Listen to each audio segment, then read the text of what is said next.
Welcome to the Private Lender Podcast with your hosts from Hard Money Bankers, Jason Balin and Chris Haddon. This podcast is sponsored by hardmoneymastermind.com.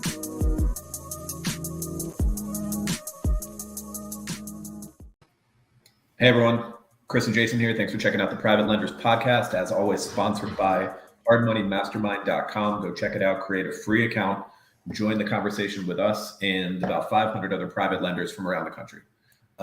Okay, today we're talking about setting proper expectations with your capital investors. And that covers a few different areas. So we're talking about when you're initially meeting them and working with them and presenting to them and letting them know what to expect. And then also it pops up other times, like in certain situations, maybe like a loan default or changing market, a lot of stuff that is very applicable to today. Yeah. And I think one thing when working with capital investors that I think is a common misconception is obviously you got your partners on deals, but you're the expert in this and you need to run your business and control the operation the way that you see fit. If not, your capital investors are going to walk all over you, right? You're going to be like, hey, I'll give you a 10% return. They'll be like, oh, how about an 11? And then if it's early on and you need the capital, you might say, okay, cool. And then there's a new expectation. Like the way that your deals are presented and the way that your deals are set up and the way that your business is run, like that's what it is. There's no negotiation. And I feel like that's the right way to operate for your borrowers as well. There's no negotiation with borrowers. This is how I'm structuring a deal, right? So, and that's not to be mean or rude or whatever. It's just you're the expert. You got to do it the way that you see fit that works best for yourself. And yeah, things might change over time. You might realize like, hey, I'm not getting any new capital investors because I want to be at 6% and they all tell me that, they want to be at double-digit rate of returns. And that might be the case. And that's fine. And you'll learn from that. But I think the rule of thumb, as we're going through a few different ways to communicate with your capital investors and things to make sure you're always transparent with, is that you got to do it the way that you see fit that works best inside your business.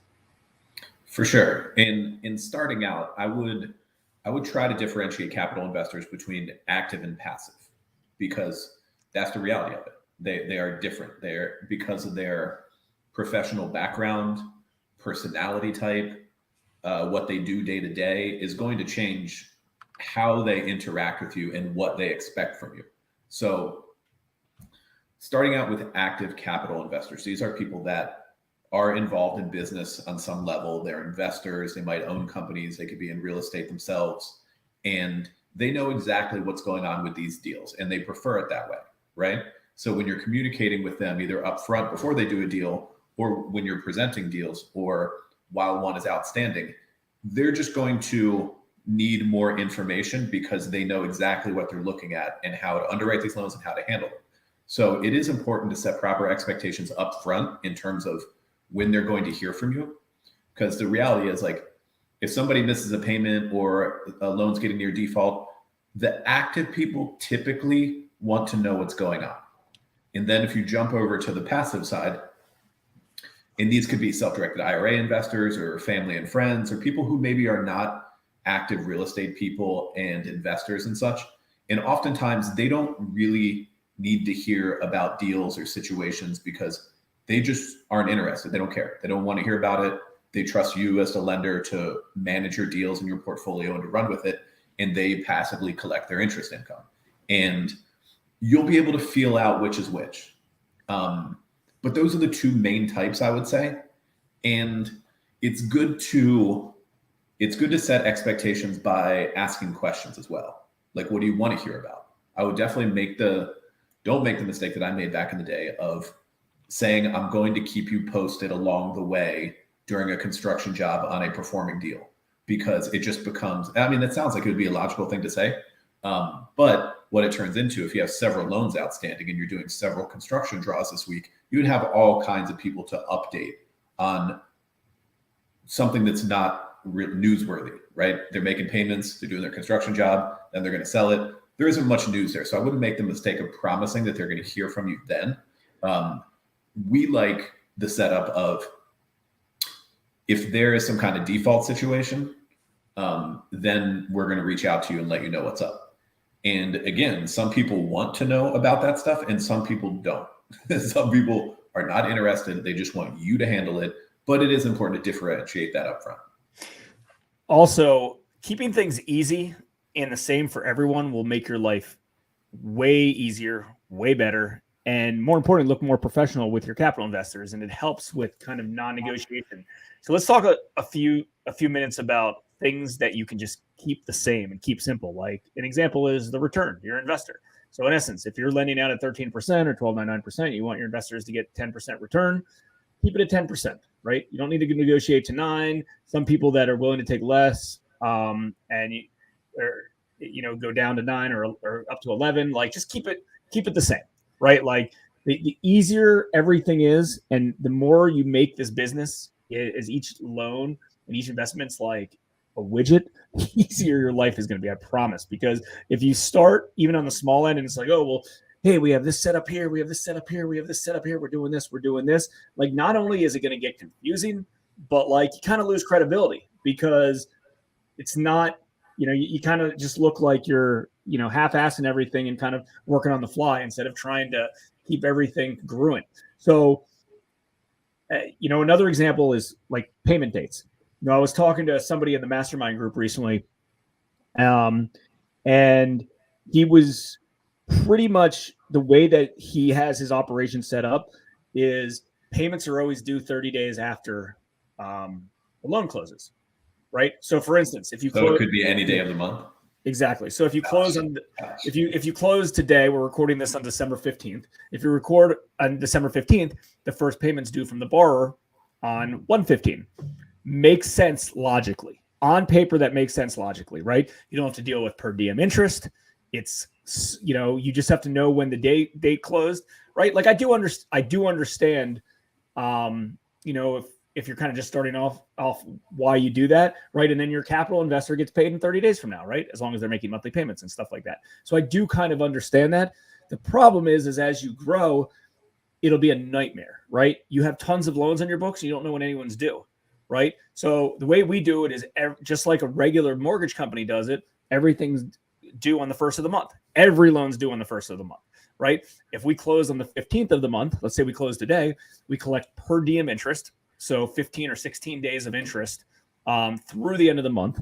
And the first payment would be due February 1st because you skipped the month of January because interest paid in arrears. So the first payment would be due February 1st, which would cover January 1st to January 31st interest, right? Just like a mortgage company. And then whenever we're running reports, we know exactly how far back people are or if they're up to date or when their next payment is. Everything's due on the first. Like that's another thing that I guess when you're starting out that may be a little bit confusing, but like do it that way. That's a very easy way to do it. And then also your capital investors aren't asking you like, hey, when am I getting a payment again? Blah, blah, blah. It just makes things a lot easier. Same with disbursement dates with your capital investors. Like when do they get paid, right? We have it set up that our investors get reports every Tuesday and then they get their funds on Wednesday, right? And that might check and that, whatever. You can do that whatever date you want. If you want to do it once a month, you can do it once a month, however you do it. We have it set up once a week. Same thing with your process for defaults, communicating how the defaults work. Typically 45 days late end up being in a default. And it happened that we had our default meeting earlier today, and the deals that were in default were the ones that were still due for the November 1st payment. So if they haven't made their November 1st payment yet, right, they owe for November 1st, then they owe for December 1st, and now we're in December 15th. So like they're overdue. Like they need. This thing's going to, our attorney office to do default letters. Point being is keep things the same for everybody, capital investors, borrowers. It'll make your life so much easier. Yes, simple scales and complicated really does not. And also, since you're on that subject, if you have the right system in place, the right software for loan servicing, it does a lot of the communication for you. And I was also talking to one of our capital investors like a month or so ago, and he doesn't pay that much attention to the reports he gets from us. And the reports being a monthly statement on the first, and then every time a payment goes out, you get a payment notification all by email.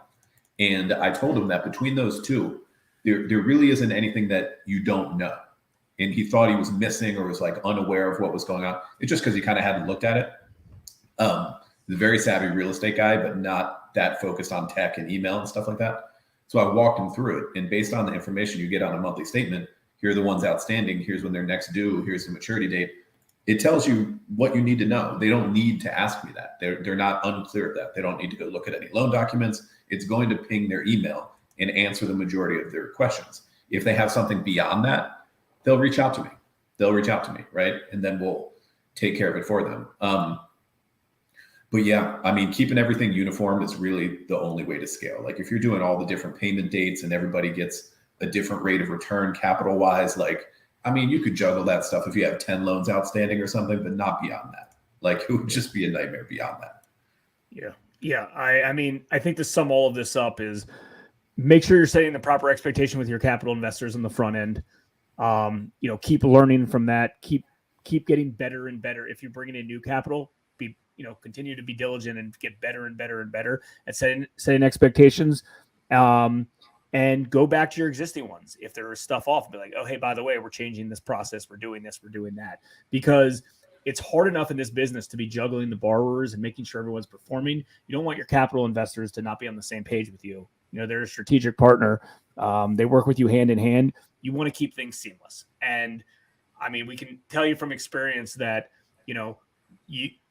it's a lot easier to make these moves and these changes and do it the right way early, because as you scale, it's very hard to change things up, and, along the way. And I've talked to too many hard money lenders inside the mastermind group that have a pretty large operation, and they have some big changes and some uncomfortable changes that they're going to have to make inside their business, because it's just clunky and it's driving them crazy, and their capital investors are abusing them. Not because like they necessarily screwed anything up. They just didn't set the proper expectations and put the proper processes in place to begin with. So, if you have the wrong capital investor in place and, they're going to try to micromanage you and babysit you about everything. Now, imagine having 100 of those guys in place doing that. Like that right. Like you don't want your full-time job to just send status updates on performing loans. Right. But if you give somebody that ability to do so, they will, and they should. So it's important, and think through this inside your business to really figure out how you could, set the right process in place, not just setting proper expectations for your capital investors, but also your borrowers. It's a separate topic, but it goes a long way. To be honest, like it makes capital investors feel very good that you have a set system in place. When you can tell them, here's exactly how it works. This is when payments are due. This is when we'll be sending them out to you. This is how you get your loan documents after closing. This is what happens when the loan pays off. And just here's how it works. Gives them a great level of comfort that you know what you're doing and there's a system and a process to it and you got it under control. That'll be a way to scale. That is the way to make it happen. Okay, guys, cool. Yeah, thanks for checking out Private Lenders Podcast. If you haven't done so already, take a look at hardmoneymastermind.com, create a free account. We'll be in there. The other lenders will be in there. And moving into 2023, I think there's going to be a lot of great opportunities. So I hope that you are all around for it. We hope you enjoyed this episode of the Private Lenders Podcast. Please note that the opinions stated by all the speakers on this show are only opinions and not legal, financial, or accounting advice. Please make sure to always check with your own legal, accounting, and financial professionals. If you'd enjoyed this episode of the Private Lenders Podcast, we'd appreciate it if you spread the word. Make sure to check out hardmoneymastermind.com, the #1 free community for new and experienced private and hard